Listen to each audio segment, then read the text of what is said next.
Hello दोस्तों, good morning, सत श्री अकाल। Welcome to Exam Point. मैं आज लेकर आया हूँ 3 अप्रैल 2021 की करंट अफेयर्स। सब्सक्राइब करना ना भूलें।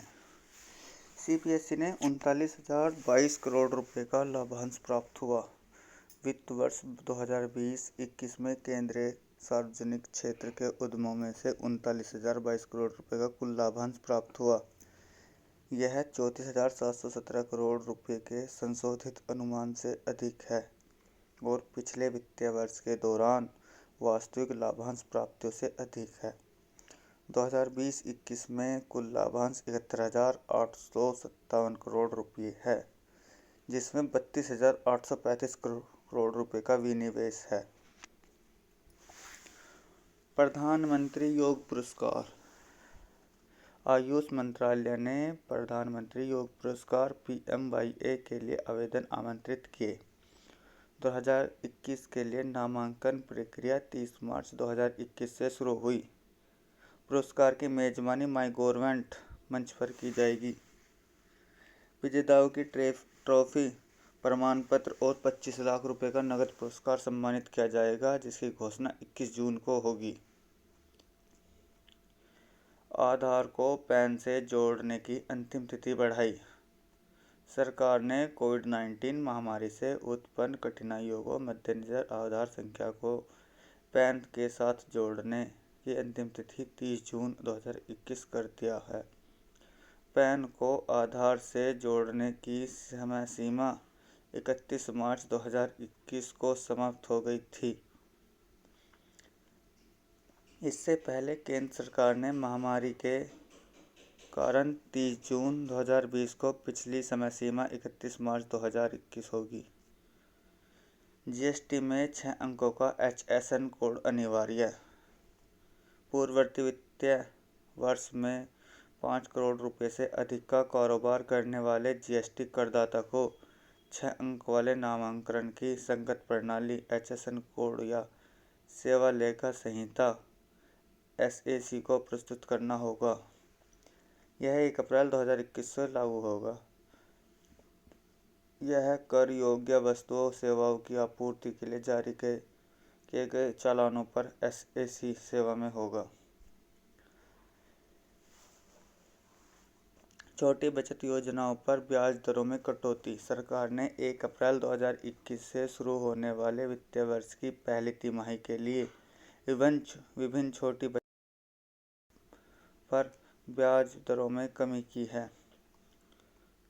बचत जमा दर को 4% से बढ़ाकर बदलकर 3.5% वार्षिक कर दिया गया, जबकि सार्वजनिक भविष्य निधि दर को 7.1% सालाना से घटाकर 6.4 कर दिया गया। जापान इंडोनेशिया ने रक्षा उपकरण सौदे पर हस्ताक्षर किए। जापान और इंडोनेशिया ने दक्षिण पूर्व एशियाई देश को जापानी निर्मित रक्षा उपकरणों के निर्यात को सक्षम करने के लिए एक समझौते पर साइन किए। दोनों देशों के बीच को बढ़ावा देने के लिए रक्षा उपकरणों को प्रौद्योगिकी के लिए हस्तांतरण के समझौते पर हस्ताक्षर किए। ऐसा जापान और इंडोनेशिया के विदेश और लागू किया जाएगा भारत मॉरिशस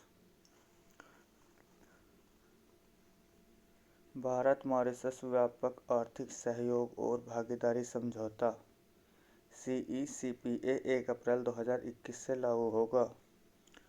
यह दोनों देशों के बीच व्यापार को प्रोत्साहित करने और बेहतर बनाने के लिए संस्थागत तंत्र प्रदान करता है।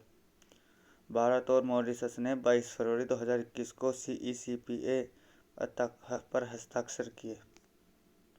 यूनियन बैंक ने संपर्क रहित रुपए कार्ड लॉन्च किया। Union bank of India Bharat सरकार के स्वामित्व वाले बैंक और हिंदुस्तान पेट्रोलियम कॉरपोरेशन लिमिटेड ने सह ब्रांडेड संपर्क रहित रुपए क्रेडिट कार्ड लॉन्च करने की घोषणा की। UBI HPCL के संपर्क रहित रुपए कार्ड का उपयोगकर्ताओं के 16 गुना इनाम अंक मिलेंगे, जो कि देश भर में 18,000 से अधिक HPCL आउटलेट्स पर 500 रुपये और उससे अधिक ईंधन खर्च करने पर 4% कैशबैक के बराबर। भारतीय सेना ने बंद किए सैन्य फार्म। 31 मई 2021 को भारतीय सेना ने औपचारिक रूप से सैन्य फार्मों को बंद कर दिया। ब्रिटिश भारत में विभिन्न चौकियों पर सैनिकों के लिए स्वच्छ गाय के दूध की आपूर्ति आवश्यकता के सैन्य फार्मों में स्थापना की गई थी। इलाहाबाद में 1 फरवरी 1889 को पहली फार्म स्थापित किया गया था। एक समय से अधिक समय तक सैन्य फार्म। केंद्र सरकार ने शुरू की नई क्रूज सेवा। 31 मार्च 2021 को केंद्रीय बंदरगाह, नौवहन और जलमार्ग मंत्री स्वतंत्र प्रभार मनसुख मंडाविया ने सूरत और द्वीप में हजीरा बंदरगाह को जोड़ने वाली एक नई क्रूज सेवा शुरू की।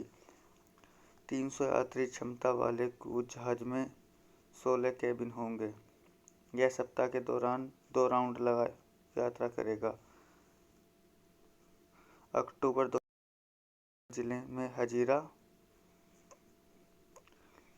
IoT उपकरण करेगा जल जीवन मिशन। जल शक्ति मंत्रालय ने 6 लाख से अधिक गांवों में जल जीवन मिशन कार्यान्वयन की प्रभावी निगरानी के लिए सेंसर आधारित इंटरनेट ऑफ थिंग्स IoT उपकरणों का उपयोग करने का निर्णय लिया। इंटरनेट ऑफ थिंग्स आधारित रिमोट मॉनिटरिंग सेंसर का उपयोग करके किसी भी मैनुअल हस्तक्षेप के बिना वास्तविक समय की जानकारी प्राप्त करती है। पाकिस्तान ने भारत से कपास के आयात की अनुमति दी। पाकिस्तान की आर्थिक समन्वय परिषद एक शीर्ष निर्णय लेने वाली संस्था 31 मार्च 21 को भारत से कपास और धागे की आयात अनुमति दी। यह 2 परमाणु सशस्त्र पड़ोसियों के बीच निलंबित व्यापार को पुनर्जीवित करने की दिशा में एक बड़ा कदम है। पाकिस्तान भारत से चीनी भी आयात करनी। थैंक यू दोस्तों, अगर जो मेरी वीडियो पसंद आई हो तो लाइक कर देना। Thank you. जय हिंद।